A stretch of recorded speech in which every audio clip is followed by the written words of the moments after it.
Вітаю вас, друзі! Я знаю, що вам, напевно, вже й не цікаві атаки на так звану Росію. Це стало буденністю, але усе одно я розповім. Цієї ночі українські безпілотники атакували нафтобазу у Орловській області так званої Російської Федерації. Видишь, это уже, видишь, химия горит. Я не знаю, как они тушат. О, глянь, видишь, полыхает. Останнім часом українські безпілотники стали все частіше відвідувати і Ічкерію, де перебуває тимчасово живий Рамзан Кадиров. Наприклад, було уражено будівлю ФСБ у Ахчой-Мартані. Цієї ночі вона отримала непогані пошкодження, а ще загорілася база Ахмат у місті Гудермес.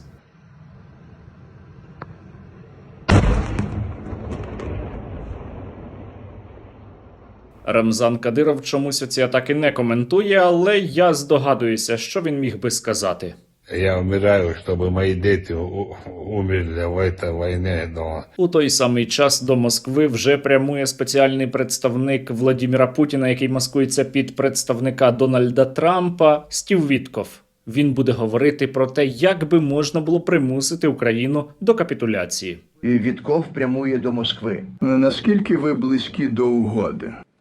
Я думаю, що адміністрація налаштована дуже оптимістично. Адміністрація Трампа налаштована оптимістично, і оптимістично налаштований сам Владімір Путін, щоправда, із нюансом, тому що він вірить, що він здатний завоювати Україну без будь-якої допомоги якогось там Трампа. Город Красноармейск в наших руках. Росіяни не збираються зупиняти або призупиняти російсько-українську війну. Вони планують наступати далі на фронті і атакувати наші міста, передусім шахедами, які, на жаль, еволюціонують. Учора стало відомо, що росіяни намагаються використовувати на своїх шахедах також і засоби протиповітряної оборони. Зокрема, воїни батальйону Даркнот бригади Немезис збили українським дроном-перехоплювачем «Стінг» шахед, який ніс на собі ракету совєтського виробництва Р-60 на перевернутому пусковому пристрої АПУ-60. Ймовірно, росіяни намагаються обладнати свої шахеди таким чином, щоб вони могли боротися проти української вертолітної або винищувальної авіації. Дуже добре, що цю паскуду збили, але ворог не стоїть на місці, він адаптовується, він навчається. І тим паче, щоб шахеди падали, потрібні ваші 2 гривні на шахедоріз. Ну або щоб росіяни дохли, закиньте 2 гривні на русоріз. Реквізити в описі. Хочу подякувати кожному, хто долучається до збору коштів благодійного фонду Стояненка. Донатьте на Русоріз. Слава Україні! Ну і ще 1000 гривень є підтримки. Ви також можете задонатити на Русоріз через Монобанк, Приватбанк або Ощадбанк. Якщо не знаєте, як це зробити, то теж в описі до цього відео я лишаю посилання на інструкцію. Допомагайте українському війську у будь-який зручний спосіб. І ще не забувайте, звісно, підписатися на мій канал. Напередодні візиту Стіва Віткофа до Москви Владімір Путін влаштував чергове шоу для того, щоб понадувати щоки і розповісти Трампу, що у нього є дуже багато карт. Командование Вооруженных сил Украины продолжает безуспешные попытки деблокировать свои окруженные группировки на Куп'янському і Красноармійському направленнях. Начальник російського генерального штабу Герасимов учора під відеозапис доповідав Владіміру Путіну, як російська армія завоювала вже майже всю Україну і вже втретє, здається, за останній тиждень узяла Вовчанськ. Группировка войск «Север» сегодня завершила освобождение города Волчанск. Ну а для того, щоб іще більше вразити і Стіва Віткофа, і Дональда Трампа, учора і Владімір Путін, і Герасимов заявили, що російська армія вже повністю захопила Покровськ, та і Мирноград, напевно, теж. Войска группировки «Центр» освободили город Красноармейск и продолжают уничтожение подразделений противника в Дмитрові. Реальність, як завжди, м'яко кажучи, дещо відрізняється. Російські війська контролюють більшу частину Покровська, але не все місто, хоча ситуація у Покровську надзвичайно тяжка. Росіяни контролюють частину Мирнограда, але далеко не усе місто, хоча і у Мирнограді, звісно, важка ситуація. Залишилося тільки відкритим питання, а що там із Комсомольськом, який вигадав Владімір Путін, якого не існує і який він майже захопив буквально декілька днів тому. Комсомольск. Да?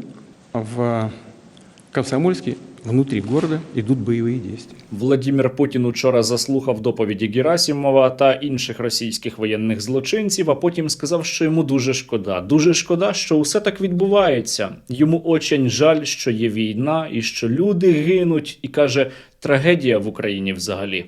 Трагедия.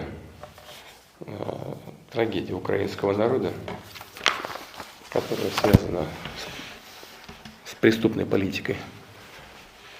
Этой вороватой хунты, которая захватила власть в Киеве. Зараз американці та й деякі українські політики сподіваються, що Російська Федерація візьме і погодиться просто так припинити війну проти України. Але якщо хтось досі має сумніви, то учора Герасимов прямим текстом сказав, що Російська Федерація планує далі наступати і продовжувати війну.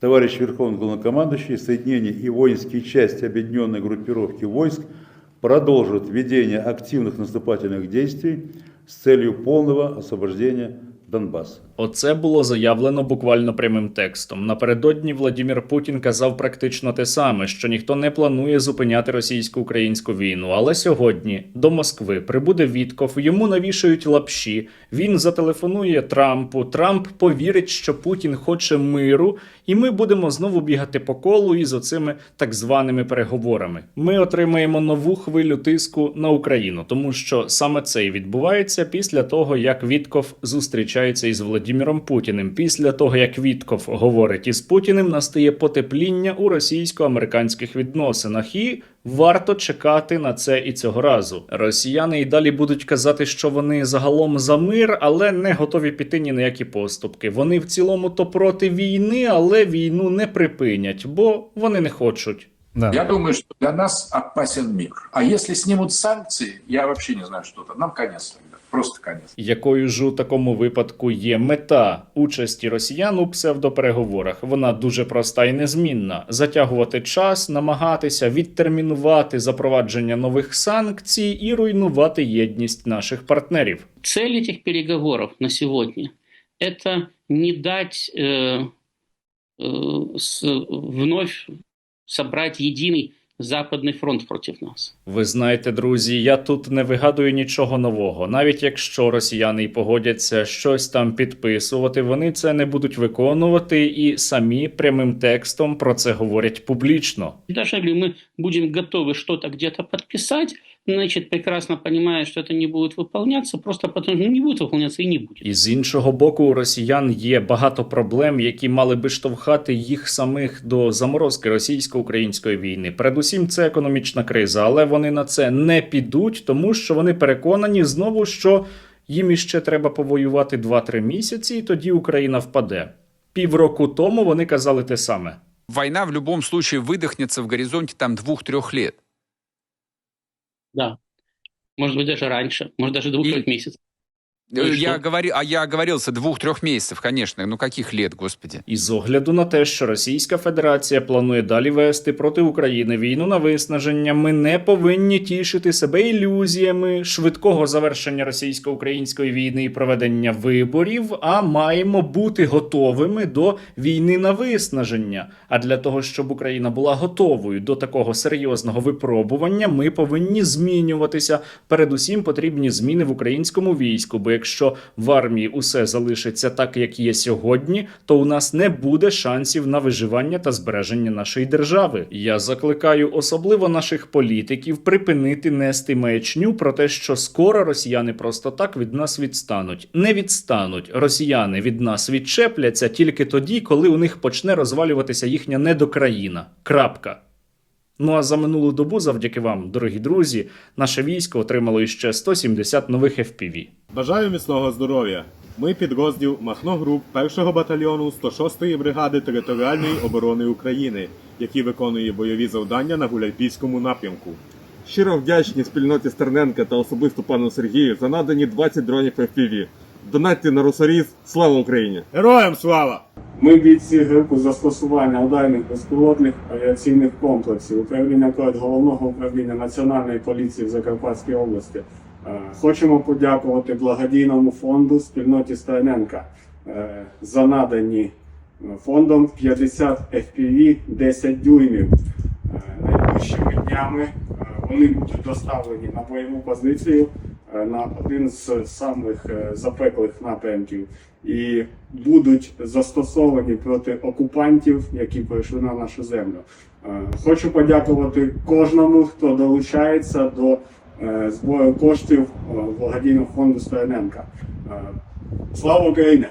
Героям слава! Бажаю здоров'я, ми військовослужбовці, спецпризначенці. Хочемо подякувати Сергію Стерненку та його спільноті у регулярній допомозі в наданні FPV-дронів на знищення Русні. Разом до перемоги та слава Україні! Дякуємо спільноті Стерненка за надані оптоволоконні дрони для виконання бойових завдань на одному із цих напрямків. Ми, військовослужбовці батальйону «Ліберта» з 28-ї окремої механізованої бригади, дякуємо за постійну допомогу та підтримку спільноті Сергія Стерненка. Дякуємо, разом до перемоги, все буде Україна. Давайте дивитися правді у вічі. Ми опинилися у дуже складній ситуації у військовому, внутрішньополітичному та геополітичному плані, але іще не пізно усе виправити. Якщо ми будемо об'єднаними і не будемо думати передусім про майбутні вибори і електоральні вподобання, якщо ми будемо думати про державні інтереси і виживання нашої нації. У нас іще є шанси, але для цього ми повинні змінитися. Інакше ми загинемо.